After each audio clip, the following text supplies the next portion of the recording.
Hey friends! So February is CHD Awareness Month. So it's Heart Month. So every day we're going to be doing a different video to raise awareness for congenital heart disease.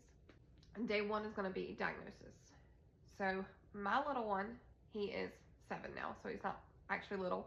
He was born with hypoplastic left heart. And that's why I want to do this, to raise awareness for it.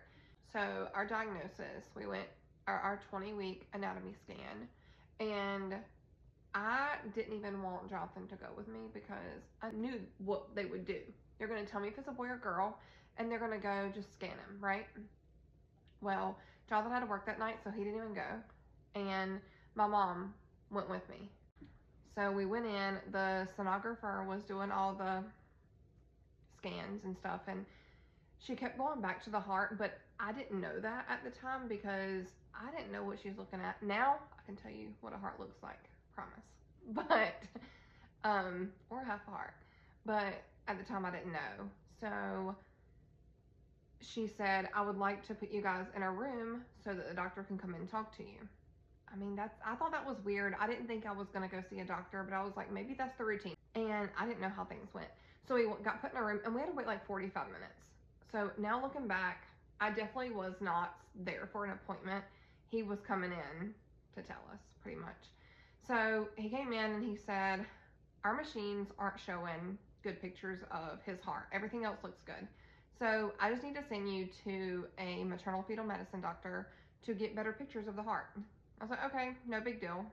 This was on a Friday, and they set it up for us on Monday. And I called Jonathan, told him what happened, and pretty much, I mean, kind of worried about it all weekend, but tried not to. Monday morning, went to our appointment, and she came in, pretty much told us that it was hypoplastic left heart is what she thought. She said that she hadn't seen a lot of cases herself, but she knew what it looked like. They set us up with a genetics counselor, and then they wanted us to go ahead and try to do an amniocentesis so that we could get more information. And they were connected with UNC Children's Hospital, and that's where we ended up going. Probably within that same week, we went and did an echo of the baby's heart, of Tanner's heart, and while he was still in me, and he confirmed it. It was hypoplastic left heart. And that essentially means that the left side of the heart did not form correctly. He gave us 3 options. At this point, the 3 options were either terminate, so an abortion, which we would not do. We don't believe in abortion. Like, we know that God gave us this baby for a reason. And he kind of like pushed that because he said, you don't know what kind of life that he'll live or how long he'll live. But it didn't matter to us because he was ours. He was given to us for a reason. I don't care if it was a couple minutes or 50 years. He was given to us for a reason. The second one was we could have him and put him on a heart transplant list right away. At the time, 7 years ago, the average wait for a newborn heart was 2 months in North Carolina. And then the third option was a series of 3 surgeries. Pretty much what these 3 surgeries do is buy time for a heart transplant. Most likely, he will need a heart transplant in the future. It could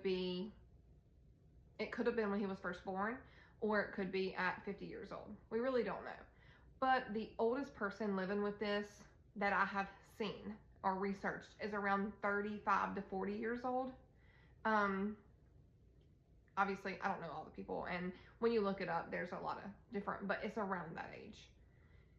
Because before that age or that time frame, there were these babies were called blue babies because when they're born, they're pretty much blue, and they sent them home without anything, and pretty much you love on your babies until they pass away. And that was about 3 to 4 days old, because that's when Tanner's first surgery happened, was around he was 3 days old. And that surgery has to happen so that he didn't pass away during that time. Tanner is thriving at the moment, and we're so thankful he is stable doing amazing, and that's all to God. Glory to God, because many, many prayers have been answered to keep him here with us. So if you want to send up a prayer for him, his name is Tanner Joe, and we thank you. But this is night 1 or day 1 of the series, and I will see you tomorrow for day 2, and I think that's birth. So I got to tell you about him being born. Bye, friends.